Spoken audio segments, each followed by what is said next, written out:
Good evening to you. Happy Friday Eve. Here's some of the stories we've been covering here at WMBF News from the First Alert Desk. I'm Eric Weisfeld, and we're going to begin with the Conway Church Daycare suddenly closing its doors after years of service to the community. A lot of parents upset about this. Lovell Weekday Ministry announcing this week it is closing due to increasing legal and financial liabilities. Its decision that's now leaving many parents scrambling to find childcare. Lovell Weekday Ministry is actually part of the First Baptist Conway Conway Grace Point Church, and WMBF News obtained a letter was sent March 31st from that church to parents who have their kids there. Well, in the note, it was signed by Pastor Brian Hoffman, and it says that the daycare will close at the end of May, as he claims it's, quote, not sustainable for us to bear the weight of the liability and responsibility that comes with operating a licensed child care center. The pastor also says that the daycare was never about profit, but was a ministry of the church. Well, many parents say the timing really is unfortunate because many summer programs are already booked up. They also say the closure is disrupting their community and they expect more from a church. WMBF News reached out to the church for additional comment. We have not yet heard back. And there was supposed to be a town hall meeting this Sunday after the service where you could ask questions, but we just learned late this afternoon, early evening, that they have gone ahead and canceled that meeting to ask questions. We'll continue to follow this story.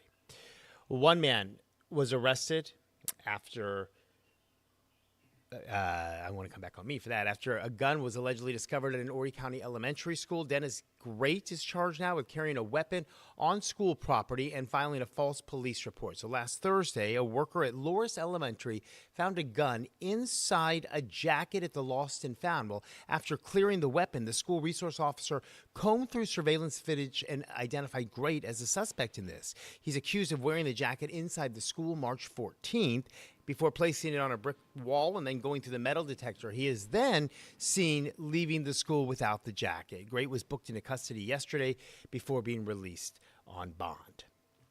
All right, now let's talk about, we're going to go back to there. This man you're about to see facing weapons charges following an investigation by Florence police. Paul Jones is accused of trafficking more than 2,100 grams of marijuana, 480 grams of methamphetamine, and 32 grams of cocaine. It's all pictured there. He's also charged with felony gun possession and possession of a stolen firearm. And we do have his mugshot up on WMBFnews.com if you'd like to see that. A Grand Strand Fire Department making changes. This is a story that Michaela Evans has been covering for us today. That fire department found a leaking underground propane tank that went undetected for decades. So the owners of KFC in Surfside Beach say they had no clue about the tank until they started smelling gas in February. And without knowing which company should have been maintaining it, first responders, fearing it could explode, were unsure what to do. So fire crews evacuated that KFC and 4 other buildings, spent more than 36 hours pouring over 1 million gallons of water on the leak while scrambling to find a gas company to help. Blossman Gas and Appliance stepped up to the plate. 3 workers stayed on the scene for nearly 24 hours burning the gas.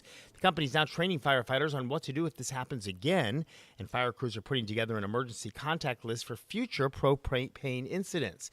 Fire Captain Chauncey Kelly says the department also just got a new inspector and is now training other staff to help with annual inspections. Typically, the state fire marshal inspects tanks when they're installed, and then local fire marshals come out yearly. And from there, it's up to the gas companies to keep tanks maintained. So that is a learning lesson for everyone. All right, now let's talk about this story. It's a happy story, just now days away from a busy race weekend at Darlington Raceway. And ahead of the race, some drivers are hoping to give back to the community. So campers and RVs are already at Darlington Raceway getting ready for the big race weekend. But just down the road in Florence, driver Brad Keselowski worked to bring smiles, there you see, to children's faces. The defending spring race champ took a trip to McLeod Regional Medical Center in Florence today, where he met with children who were in the hospital. He also met with their parents. He gave those kids a die-cast race car and a teddy bear. You see there that he was building blocks with this child. He spent so much time playing with a lot of those kids. Keselowski says it means so much to do stuff like this. And you actually had the chance to take to the racetrack tonight as well. For $25, you could drive your car for 3 laps around the track. Plus, you could get your picture taken with Keselowski. Oh, there go all those blocks.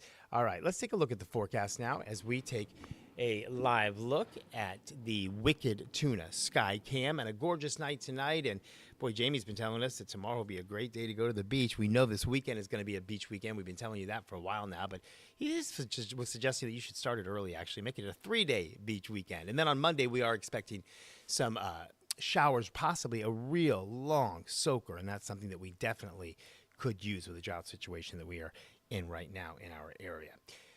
We will see you tonight for your first alert to the latest on top stories we're following, plus your forecast for WMBF News at 11 o'clock. Enjoy your evening, and we will see you not long from now over on the television for WMBF News.